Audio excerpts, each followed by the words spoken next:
ओम गंगणपते नमः। नमस्कार, मैं आपका मित्र पंडित लोकेश गैतोड़े आप सभी का हार्दिक स्वागत करता हूं अपने यूट्यूब चैनल पर। आज हम आपको श्री गुरु गीता जी का श्रवण कराएंगे। श्री गुरु गीता स्कंद पुराण में वर्णित है। भगवान शिव जी ने माता पार्वती जी के प्रति कही है। इसमें 3 अध्याय हैं। आज हम इस वीडियो के माध्यम से आपको प्रथम अध्याय का श्रवण कराएंगे। श्री गुरु गीता जी का नित्य प्रति श्रवण करना अत्यंत पुण्यदायी और सुखद है।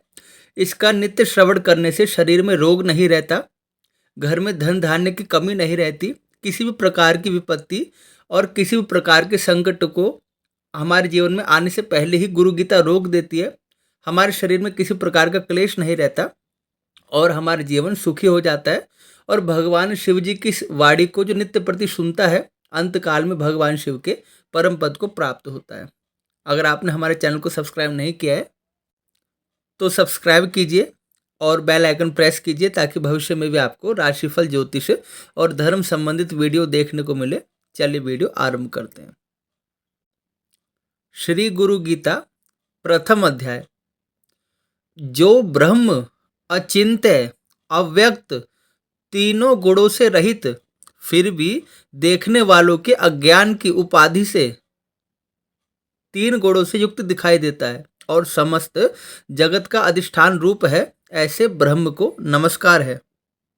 ऋषियों ने कहा, हे महाज्ञानी, हे वेद वेदांगों के पारगामी विद्वान सूत जी, संपूर्ण पापों का नाश करने वाले गुरु का स्वरूप हमें सुनाओ, जिसको सुनने मात्र से मनुष्य दुख से छूट जाता है, जिस उपाय से मुनियों ने सर्वज्ञता प्राप्त की है, जिसको प्राप्त करके मनुष्य फिर से संसार बंधन में नहीं बंधता, ऐसे परम तत्व का आप वर्णन करें।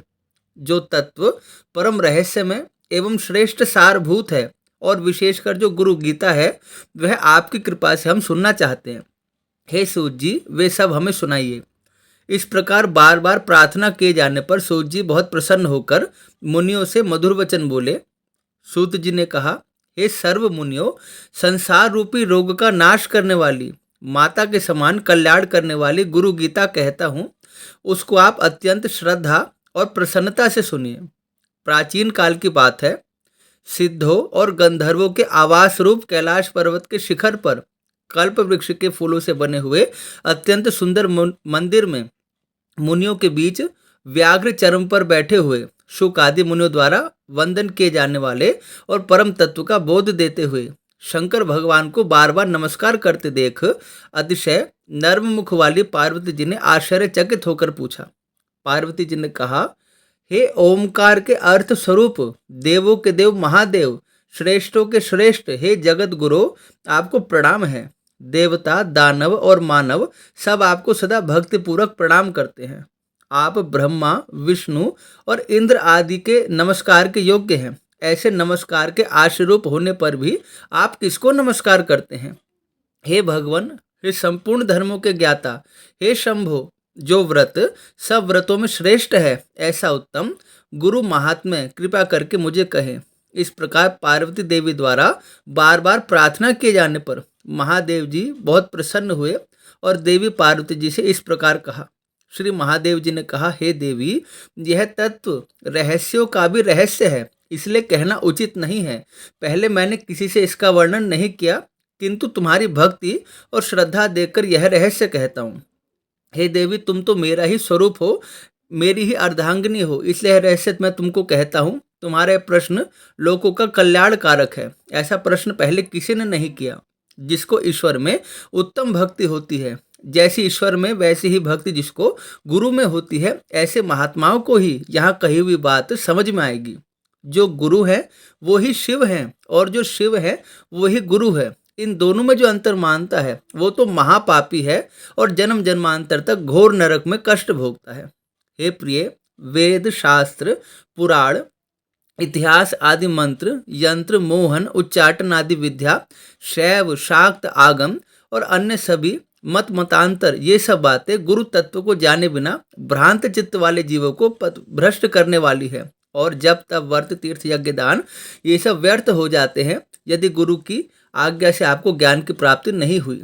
हे सुमुखी, आत्मा में गुरु बुद्धि के सिवा अन्य कुछ भी सत्य नहीं है। इसलिए इस आत्मज्ञान को प्राप्त करने के लिए बुद्धिमानों को प्रयत्न करना चाहिए। ये जगत गूढ़ अविद्या में माया रूप है और शरीर अज्ञान से उत्पन्न हुआ है। इसलिए ज्ञान जिनकी कृपा से प्राप्त होता है, उस परम ज्ञान को ही गुरु का प्रसाद मानते हैं। जिन गुरुदेव के पाद सेवन से, यानी जिन गुरुदेव के चरण कमलों के पूजन से मनुष्य संपूर्ण पापों से मुक्त होकर ब्रह्मरूप हो जाता है, वह तुम पर कृपा करने के लिए कहता हूँ। श्री गुरुदेव जी का चरणामृत पाप रूपी कीचड़ का नाश करने वाला है, ज्ञान तेज का सम्यक उद्दीपक है और संसार सागर का सम्यक तारक है। अज्ञान की जड़ को उखाड़ने वाले, अनेक जन्मों के कर्मों को निवारने वाले, ज्ञान और वैराग्य को सिद्ध करने वाले श्री गुरुदेव जी के चरण कमलों के अमृत का निरंतर पान करना चाहिए, उनका चरणामृत पान करना चाहिए। अपने गुरुदेव के नाम का कीर्तन अनंत स्वरूप भगवान शिव का ही कीर्तन है। अपने गुरुदेव के नाम का चिंतन अनंत स्वरूप भगवान शिव का ही चिंतन है। गुरुदेव का निवास स्थान काशी है। श्री गुरुदेव जी का चरणामृत गंगा जी है। गुरुदेव भगवान विश्वनाथ और निश्चय ही साक्षात तारक ब्रह्म है। गुरुदेव की सेवा ही तीर्थराज गया है। गुरुदेव का शरीर अक्षय वट वृक्ष है। गुरुदेव के श्री चरण भगवान विष्णु के श्री चरण हैं। जो गुरु में मन लगाता है वह परम गति को प्राप्त हो जाता है। ब्रह्म श्री गुरुदेव जी के मुखार विंद में, उनके वचनों में स्थित है। वह ब्रह्म उनकी कृपा से प्राप्त हो जाता है। जिस प्रकार एक प्रेमिका सदा अपने प्रेमी का निरंतर चिंतन करती है, उसी प्रकार सदा मनुष्यों को अपने गुरु का चिंतन करना चाहिए। अपने संपूर्ण प्रकार के अहंकार को छोड़कर, मान बड़ाई को छोड़कर, पद प्रतिष्ठा को छोड़कर, अपने संपूर्ण कर्मों को छोड़कर गुरुदेव के चरणों का आश्रय लेना चाहिए। विद्या गुरुदेव के मुख में रहती है और वह गुरुदेव की भक्ति से ही प्राप्त होती है। यह बात तीनों लोकों में देवता, ऋषि, पितृ और मानवों द्वारा स्पष्ट रूप से कही हुई है। अब मैं गुरु शब्द का अर्थ तुम्हें बताता हूँ। गु शब्द का अर्थ है अहंकार, अज्ञान, अंधकार, और रू शब्द का अर्थ है प्रकाश, ज्ञान। अज्ञान को नष्ट करने वाला जो ब्रह्मरूप प्रकाश है वह गुरु है, इसमें कोई संशय नहीं है। गुकार अंधकार है और उसको दूर करने वाले रकार है। अज्ञान रूपी अंधकार को नष्ट करने के कारण ही उन्हें गुरु कहते हैं। गुकार से गुणातीत कहा जाता है, रुकार से रूपातीत कहा जाता है। जो गुण और रूप से परे होने के कारण ही गुरु कहलाते हैं। अर्थात गुरु तीनों गुणों से परे हैं और गुरु का जो देह है वो दिव्य है। गुरु शब्द का प्रथम अक्षर गुकार माया आदि गुणों का प्रकाशक है और दूसरा अक्षर रुकार माया की भ्रांति से मुक्त देने वाला परब्रह्म है। गुरु सर्व श्रुति रूप श्रेष्ठ रत्नों से सुशोभित चरण कमल वाले हैं और वेदांत के अर्थ के प्रवक्ता हैं। इसलिए नित्य निरंतर श्री गुरुदेव की पूजा करनी चाहिए, जिनके स्मरण मात्र से ज्ञान अपने आप हृदय में प्रकाशित हो जाता है और वे ही सर्व शम दमादि संपदा रूप है। अतः श्री गुरुदेव की पूजा करनी चाहिए। संसार रूपी वृक्ष पर चढ़े हुए लोग नरक रूपी सागर में गिरते हैं। उन सब का उद्धार करने वाले श्री गुरुदेव को नमस्कार हो। जब विकट परिस्थिति उत्पन्न होती है, जब बड़ा दुख होता है, अपने भी सहारा नहीं देते, अपने भी हाथ छोड़ देते हैं, तब वही एकमात्र परम बांधव है जो हाथ पकड़कर संपूर्ण कष्टों से दूर निकालते हैं और सब धर्मों का उपदेश देते हैं। सब धर्मों के आत्म स्वरूप है। ऐसे श्री गुरुदेव को नमस्कार है। संसार रूपी वन में प्रवेश करने के बाद जब कोई मार्ग नहीं दिखाई देता, चित्त भ्रमित हो जाता है, उस समय जिसने मार्ग दिखाया, जिसने हमारा कल्याण किया, जिसने हमारे अंधकार को दूर किया, जिसने हमारे दुखों का नाश किया, उन श्री गुरुदेव को नमस्कार है। इस पृथ्वी पर त्रिविध ताप, आदि व्याधि उपाधि रूपी अग्नि से जलने के कारण अशांत हुए प्राणियों के लिए श्री गुरुदेव ही एकमात्र उत्तम गंगा जी हैं। ऐसे श्री गुरुदेव को नमस्कार है। 7 समुद्र पर्यंत के सर्व तीर्थों में स्नान करने से जितना फल मिलता है, वह फल श्री गुरुदेव के चरणामृत के एक बिंदु के फल का 1000वां हिस्सा है। हे देवी पार्वती, यदि मैं अर्थात शिव नाराज हो जाऊं तो गुरुदेव रक्षा कर सकते हैं, किंतु यदि गुरुदेव नाराज हो जाए तो मैं रक्षा नहीं करता। अतः गुरुदेव को सब प्रकार से संतुष्ट करके उनकी शरण में रहना चाहिए। गुरु शब्द का गु अक्षर गुणातीत अर्थ का बोधक है और रू अक्षर रूप रहित स्थिति का बोधक है। वे दोनों गुणातीत और रूपातीत स्थितियां जो देते हैं उनको गुरु कहते हैं।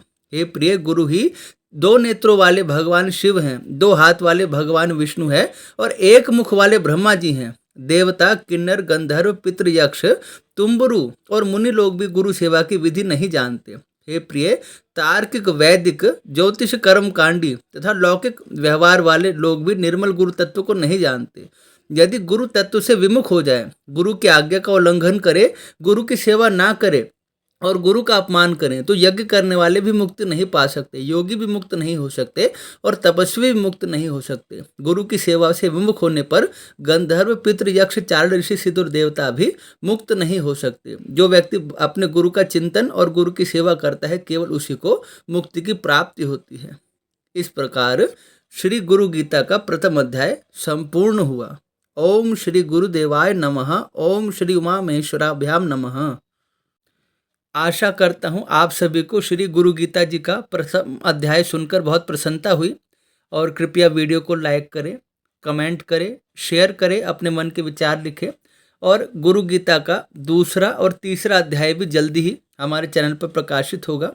यदि आपने हमारे चैनल को सब्सक्राइब नहीं किया तो प्लीज़ सब्सक्राइब करके बेल आइकन प्रेस कीजिए ताकि भविष्य में भी आपको राशिफल, ज्योतिष, आध्यात्मिक जो बातें हैं वो सुनने को आपको मिले। अभी आज्ञा दीजिए आप सभी को। जय श्री राम।